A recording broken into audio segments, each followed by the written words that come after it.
નમસ્કાર. અત્યાર સુધી આપણે બેઝ મેથડમાં નિખિલમ સૂત્રની મદદથી બેઝથી નાની સંખ્યા બેઝથી મોટી સંખ્યાના ગુણાકાર કેમ કરવા એ શીખ્યા.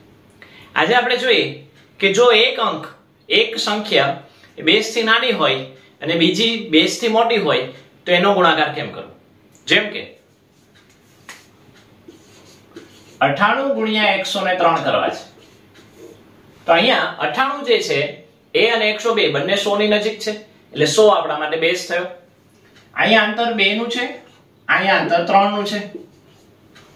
જેમ આપણે કરતા એમ જ હવે જે પ્રોસેસ કરીએ છીએ જ 2 ગુણ્યા 3 6 બરાબર.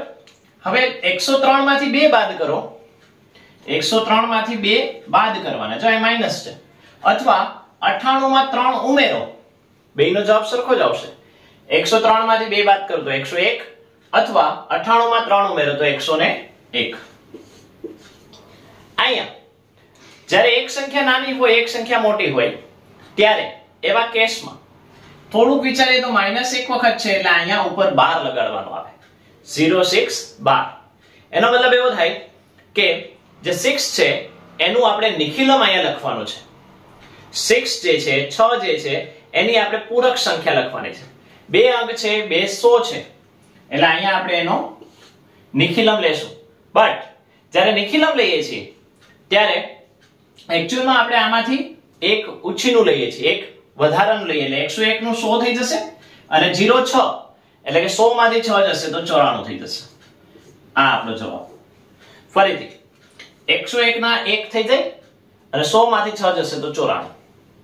આ જે 6 છે એ 12 ના સ્વરૂપમાં છે. એને વૈદિક મેથ્સમાં વિનુકુલમ કહેવાય, જે આપણે આગળ શીખીશું.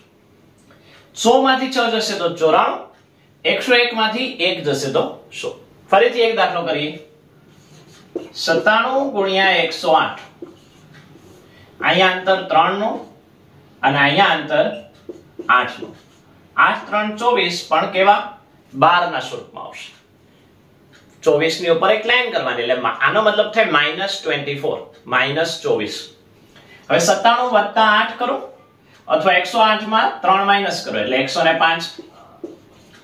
હવે 24 આપણે માઈનસ કરવા છે કેમાંથી? 100 માંથી. તો 100 માંથી 100 નો જે 1 છે આવશે ક્યાંથી? તો કે 105 માંથી. એટલે એમાંથી 105 ના આપણે 4 કર્યા અને 24 ના આપણે 76 કર્યા. આને આપણે નિખિલમ સૂત્રની મદદથી વાત કરીએ. નિખિલમ 9 10 ચરમમ 10 હતા. 10 માંથી 4 જશે તો 6, 9 માંથી 2 જશે તો 7. હજુ બે ત્રણ દાખલા કરીએ.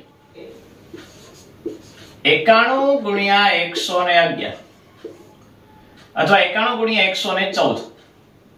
તો અહીંયા અંતર આવશે 9 નું, અહીંયા અંતર આવશે 14 નું. પ્રોસેસ જેમ કરતા એમ જ 14 9 126 પણ કેવી રીતના? તો કે વિનુકુલમના સ્વરૂપમાં એટલે 12 ના સ્વરૂપમાં.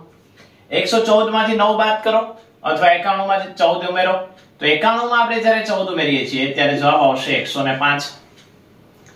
હવે આપણને ખબર છે એ રીતના કે જ્યારે કોઈ વધી આવે બે અંકની સામે બે અંક જ હોવા જોઈએ, પણ એ તો 3 અંક છે તો બે અંકમાં આ જે છે એને આપણે આમાં ઉમેરશું. પણ અહીંયા માઈનસમાં ફોર્મમાં છે એટલે 105 માંથી 1 બાદ જશે એટલે 104 થશે. 26 ના 12 ના તો 12 જ. હવે 12 છે એટલે અહીંયા 103 અને 26 માં 74 થઈ જશે. આ આપણો જવાબ. હજુ એક કરીએ. 9 9 8 multiply by 1005. અહીંયા અંતર 2 નું, અહીંયા અંતર છે 5 નું. 5 2 10. 3 અંકની સામે 3 અંક જોઈએ તો શૂન્ય મૂકશું પણ કેવા 12 ના સ્વરૂપમાં, માઈનસ ના સ્વરૂપમાં. 998 વત્તા 5 કરી અથવા 1005 માંથી 2 સબટ્રેક્ટ જાય તો 1003. હવે નિખિલમ એટલે કે અહીંયા જે આ 10 છે એને 1000 માંથી બાદ કરશું તો 1003 નું થઈ જશે 1002. આને નિખિલમના સ્વરૂપમાં લઈએ તો 990. તો આવી રીતના આપણને જવાબ મળે. હજુ જોઈએ.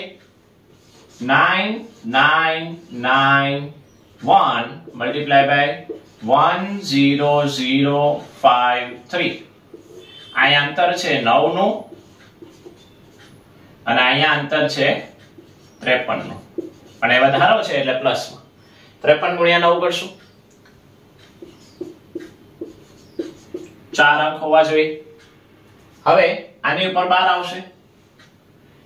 9991 વત્તા 53 અથવા 10053 માંથી 9 બાદ કરીએ તો 10053 માંથી જ્યારે 9 બાદ કરીએ ત્યારે 10044. હવે આ 10044 નું 43 થઈ જશે અને આને આપણે નિખિલમ કરીએ.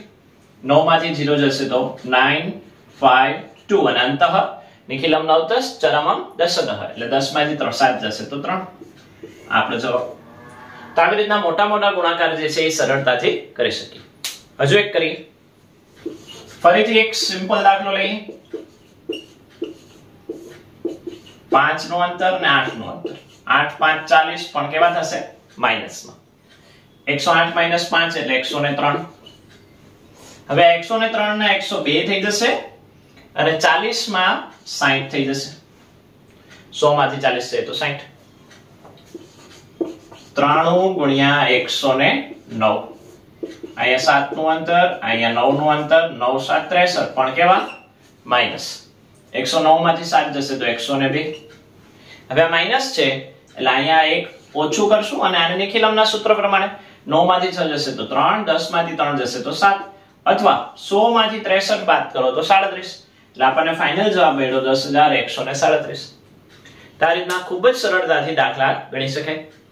તો અહીંયા સુધી રાખશું. નમસ્કાર.